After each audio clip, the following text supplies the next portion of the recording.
नाज़रीन, पाकिस्तान चलेंगे हमारे ब्यूरो चीफ है सब देखने और सुनने वालों की खिदमत में मोहब्बत भरा सलाम और मुबारक सानी के साहब साहब के लम्हे सुप्रीम कोर्ट तक गया। अभी क्या नई अपडेट है सर? क्या कोई सजा सुना दी गई है अदालत की तरफ से? जी बिल्कुल, जो डिस्ट्रिक्ट एंड सेशन जज नालिया है मिस मैडम अदीला अल्ताफ, उन्होंने आज मुबारक सानी केस में जो 2 दफात के तहत 661/2022 में मुकदमा दर्ज किया था, उसके मुताबिक 295 बी में उम्र कैद और 298 सी में 3 साल कैद की सजा सुना दी है। ये आज शाम 5 बजे जो है वो फैसला जो है वो मौसूल हुआ है, जिसके अंदर ये कहा गया है कि 295 दफात के तहत उम्र कैद और 298 सी के तहत 3 साल की सजा जो है वो सुनाई गई है। और ये मुकदमा 2022 में थाना चरामनगर में मुकदमा दर्ज किया गया था, और ये वो मुकदमा है जिसके अंदर जो है सुप्रीम कोर्ट तक जो है इससे बड़ा सोशल मीडिया पे कहा गया था कि जहां पर जस्टिस काजी फायद ईसा ने जो कहा गया था कि आप कुछ नरम कोशा रख रहे हैं या उनकी जमानत दी गई है या जमानत देने की कोशिश कर रहे हैं, जिसके अंदर जो है फजल रहमान साहब भी और जो दोबारा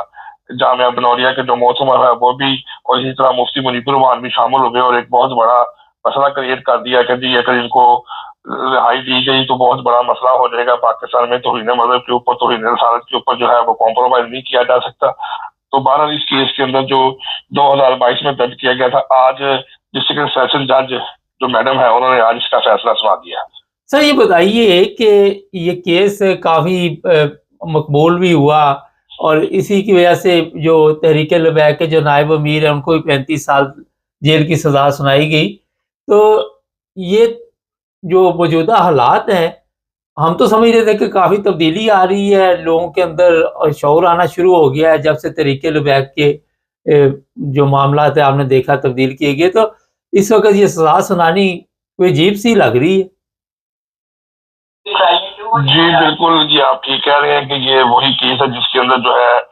जो जहीरुल हसन साहब जो है जो टीएलपी के जो नायब अमीर है जिनको 10 साल कैद सुनाई गई थी, जिसके अंदर उन्होंने ये फतवा दिया था कि जो कादी फायद ईसा की गर्दन को कलम करेगा हम उसको 1 करोड़ रुपए बतौर इनाम देंगे।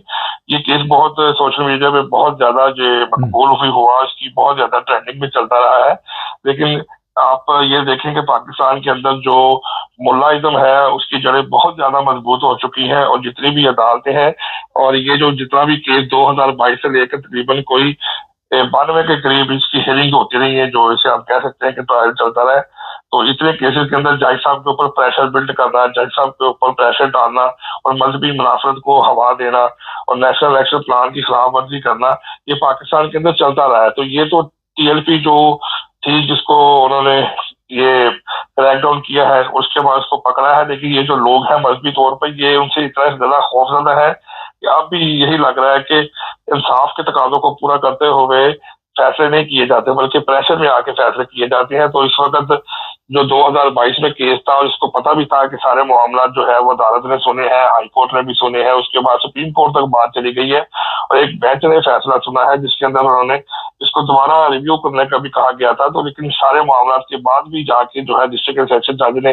फैसला सुनाया है, उसके अंदर उम्र कैद और 3 साल कैद सुनाई गई है। तो इसका मतलब यही है कि अभी तक जो अदलिया है और जो ये लोग हैं ऊपर जजेस बैठे हुए हैं, ये अभी भी प्रेशर के अंदर काम कर रहे हैं, क्योंकि अगर उनको ये कहा जाए कि वो इंसाफ के तकाजों को पूरा करते हुए फैसला कर रहे हैं तो अभी तक ऐसी बात नजर नहीं आई। सर ये बताइए इसकी अपील होगी अब? जी बिल्कुल, अब इसकी जो है वो इसके जो फैसला सुनाया गया है इसकी अब अपर कोर्ट में अपील की जाएगी, तो फिर वहां पर जाके दोबारा जो है इसकी सारी वो बात सुनी जाएगी। इसी तरह जो है इसकी दोबारा अपील जो है ऊपर कोर्ट में की जाएगी, तो ये सुप्रीम कोर्ट तक जो है मामला जाएगा। तो अब ये देख रहा है कि अपर कोर्ट में जो है इस फैसले के मतलब क्या नजरसानी की जाती है, क्या इस फैसले को खत्म करार दिया जाता है या इसको दोबारा सुना जाता है या फिर इसको खत्म कर दिया जाता है। सर ये एक और भी वहाँ इस वक्त इशू चल रहा है जो कब्जा ग्रुप है, उसके मुतल्लिक लाहौर हाई कोर्ट की तरफ से भी बताया गया कि ये तमाम मामला को रोक दिया गया। जी बिल्कुल, जो मैडम जो वजीर आला है उनकी तरफ से ये जो सिस्टम शुरू किया गया था जिसके अंदर कहा गया था कि हमने एक ऑनलाइन पोर्टल बनाया है जिसमें तमाम कब्जा ग्रुप जो है वो अपनी दरखास्त जिनके खिलाफ कब्जा किया गया है या कोई ओवरसीज लोग थे उनके लिए एक पोर्टल बनाकर तो दरखास्तें वसूल की गई थी। तो उसके मतलब हाईकोर्ट में हुक्म जो है इम्तला ही जारी किया गया था, तो उसके मुताबिक हाईकोर्ट ने सारे मामलों को वहीं पर रोक दिया गया है कि अभी तक उस पर कोई भी जो है वो आमद दरामद नहीं किया जाएगा, क्योंकि बदकिस्मती के साथ पाकिस्तान के अंदर जितने भी कब्जा ग्रुप का माफिया है, जिसे हम माफिया कह सकते हैं, ये सब बड़े बड़े सियासतदान लोग हैं, सैनिटर्स हैं और बड़े बड़े लोग हैं जो इसके अंदर शामिल हैं। और इनकी जड़ें जो है पीछे से जो ये जो कब्जा करने वाले लोग हैं, इनकी सबकी जड़ें पीछे से बड़े बड़े लोगों के साथ जाके मिलती है। तो जाहिर है उन लोगों ने अपनी पावर को इस्तेमाल करते हुए कोशिश तो यही करनी थी कि हमारी जो ये वर्किंग चल रही है, जो हम लोगों के मकानात पर, लोगों की जगहों पर, प्लाट्स पर कब्जा करें, इसको रुकवाया जाए। तो बहरहाल अभी तक जो हाई कोर्ट का फैसला है कि उसमें यही कहा गया कि अभी तक जितना भी अमल दरामद जो किया गया है, ये जो आगे करना है, उसको फिलहाल रोक दिया गया है। सर ये बताइए, लेकिन मरियम तो काफी नाराज है इस फैसले से, और क्या देखती है इसके लिए सुप्रीम कोर्ट का दरवाजा खटखटाया जाएगा? जी बिल्कुल, जो मैडम वज़ीर आला है उन्होंने इसके ऊपर खासा वो बरहमी का इजहार किया है और उन्होंने ये कहा है कि जो ईवान होता है वो कानून बनाता है और हम लोग कानून बनाते हैं और कानून बनाकर जो है आगे पेश करते हैं और वज़ारत कानून को भिजवाते हैं। तो जो जजेस होते हैं उनको इंसाफ के तकाजे पूरे करने चाहिए। उनको ये इख्तियार नहीं है कि जो कानून बनाया जाए उसके अंदर कोई तरमीम के लिए या किसी भी फैसले को गलत करार देने के लिए उसको रोक दिया जाए। अगर किसी को कोई मसला है तो वो वज़ारत कानून से रुजू करें, उससे पता करें। तो बहरहाल जो मैडम वज़ीर आला है उन्होंने इसके ऊपर खासा बरहमी का इजहार भी किया है कि अदालत ने ये जो फैसला किया है कि उनके एक पोर्टल बनाने के बाद जिसमें गरीब लोगों की और एक मतवसत तबके की लोगों की जो नुमाइंदगी की जा रही है उसके अंदर उनको रोक दिया गया है। तो इस वजह से अब दोबारा कोशिश की जा रही है कि लॉ डिवीजन के अंदर, लॉ डिपार्टमेंट के अंदर इसको दोबारा से पेश किया जाए और जो इसके अंदर शिकम रह चुके हैं उसको दूर किया जाए। बहुत शुक्रिया सर। नहीं, ये मुबारक सानी केस के लिए हमने काफ़ी प्रोग्राम किए थे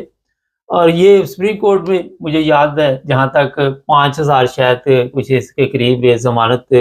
बाकायदा तौर पर इस केस पे, और उसी पर फिर प्रॉब्लम शुरू दोबारा से हुई। फिर फजल रहमान ने जाके जो फैसला था वो तब्दील करवाया, काजी फायज़ ईसा को वो चैम्बर में जाके बैठ के क्या कहानी शानी डाली और आज ये सज़ा सुनाई गई। और ये मैं बता देता हूँ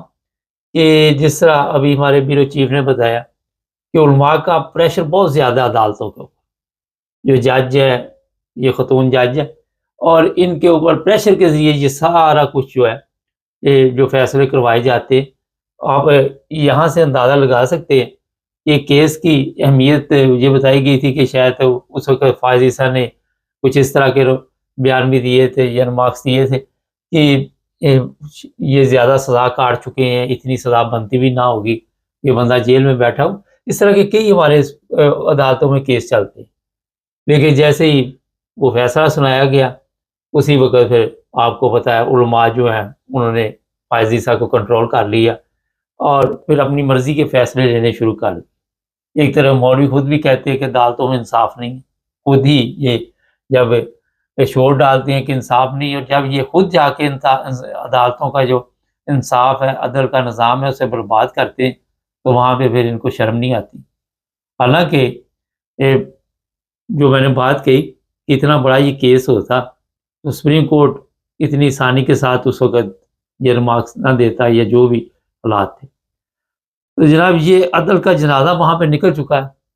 इंसाफ दूर दूर तक आपको नहीं मिलता, चाहे आप लालियाँ बैठे हैं, चाहे चिन्योट बैठे हैं, चाहे हाई कोर्ट में बैठे हैं, चाहे सुप्रीम कोर्ट में बैठे हैं।